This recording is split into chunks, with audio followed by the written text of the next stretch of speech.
Hey everyone, this is First Warn Storm Team Chief Meteorologist Brad Penrich. Hope you had a great holiday. We continue to monitor the winter potential, which is becoming less of a potential as we go into the weekend. The 2 week systems that one head our way today kind of passed off to the east. Another one's going to approach Friday, looking like a non-issue for the Piedmont of North Carolina at least, and maybe a third system on New Year's Day. All of these systems are what we call suppressed. They're getting pushed to the south, and the moisture's not there. The one thing that's going to be there is a lot of cold air. Almost one of those weird times you can say, for us, at least, it might be too cold for us to get wintry weather, which is something you don't hear me say very often. Here's our weak system this morning. Did produce some light sleet, freezing drizzle, especially in eastern North Carolina. Still got some snow north of Greenville mixing with sleet. There's a winter weather advisory in effect for a couple minutes over there. But most of the advisories have passed because temperatures have warmed just enough that we're above the freezing mark. You can see this little wave down to the south, and this is what we'll be watching for Thursday into Friday as well,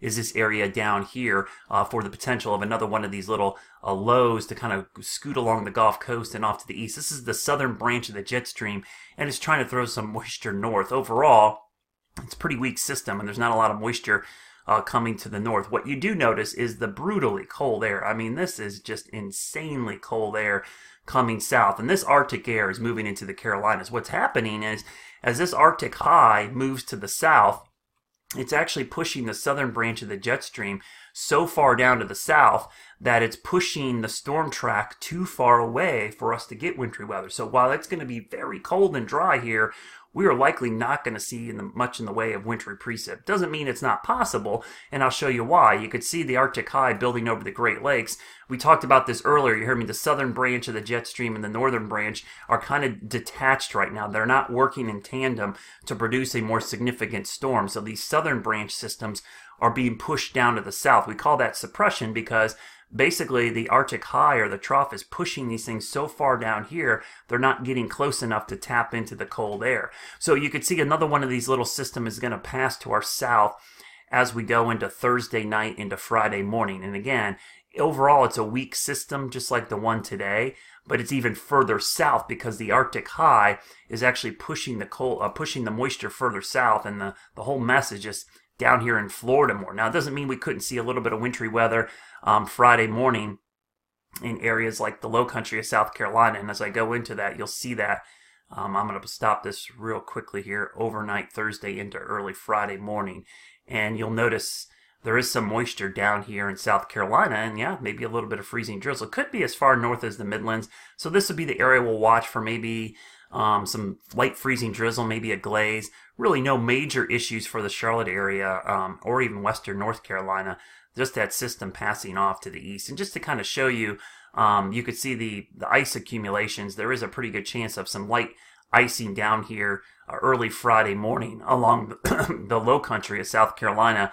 No snow. This would be ice down to our south. So, about a week ago, it looked like this might be closer to us. Now, here we are a day out, and this thing is getting pushed way down to the south.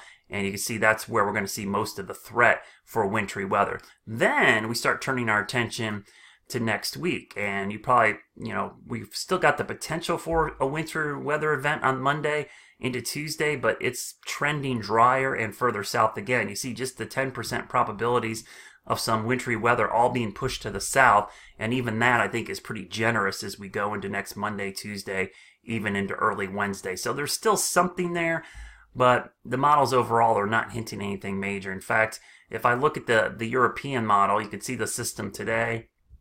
Here's our little system on Friday morning. And then next week, here's our Monday system. Notice how there's just a little bit of snow showing up down to the south, and it doesn't look like a whole lot. I think the bigger story is this. These temperatures are going to be ridiculously cold. Even on Friday, high temperatures are going to struggle to get out of the low 30s. And then going into the weekend, look at the cold air getting pushed down into the Carolinas. This is Sunday morning. Single digits in the mountains, teens and 20s for lows. You could see on Monday morning, it gets really, really cold. Check out these low temperatures, maybe below zero in the mountains, and a lot of teens showing up across the Piedmont. That is some pretty cold air. The highs on Monday might not get back to freezing. So that's the temperature at 1 o'clock Monday afternoon. So that is some really cold air that's moving into the region. So the bigger story for all of this now that the moisture is kind of moving away is that we're going to see some of the coldest air we've seen in a long time across our area. So be ready for a big cold snap. I think that's the primary thing we need to talk about. The winter weather threat overall is trending down, but boy, is it going to be cold. And you don't hear me say this often, but here we are on Tuesday morning. Look at this, below zero in the mountains and single digits and teens across the Piedmont. So this is going to be a really hard cold snap that's going to stick around through most of next week. So this is going to be more about protecting pipes, people, plants, your home, your car for some brutally cold temperatures. The threat for snow, sleet, and ice is actually going down, because the thing about Arctic highs, and I'll show you here on the GFS model, just to show you, these Arctic highs are brutally cold, and they're very, very dry. The air mass underneath them is really, really cold. We'll go into next week, and you can see here comes that Arctic high. Look at that monster high in the central plains, and that's going to be driving the cold air into the southeast. We're talking about dew points below zero, a lot of static charge in your house. This is going to be a really cold pattern next week. So just get ready for the cold. Don't worry about the winter weather. We'll keep an eye on it, because with this cold air in place, I'm still going to be watching the southern branch of the jet stream very carefully, because it's going to be so active over the next week or so. I wouldn't be shocked if we get another little event like we had today. And those are the things you watch out for, these little fast-moving systems that maybe throw moisture back to the north. So it's still an interesting pattern, but the weird thing about this pattern, it's so cold, so far south, that it's actually pushing the moisture away from us and limiting our chances for wintry weather. Have a great, great Wednesday, everybody. Of course, I'll be posting updates throughout the weekend as we get through the new year. And if anything changes, you can find it here on my page. I'll talk to you later.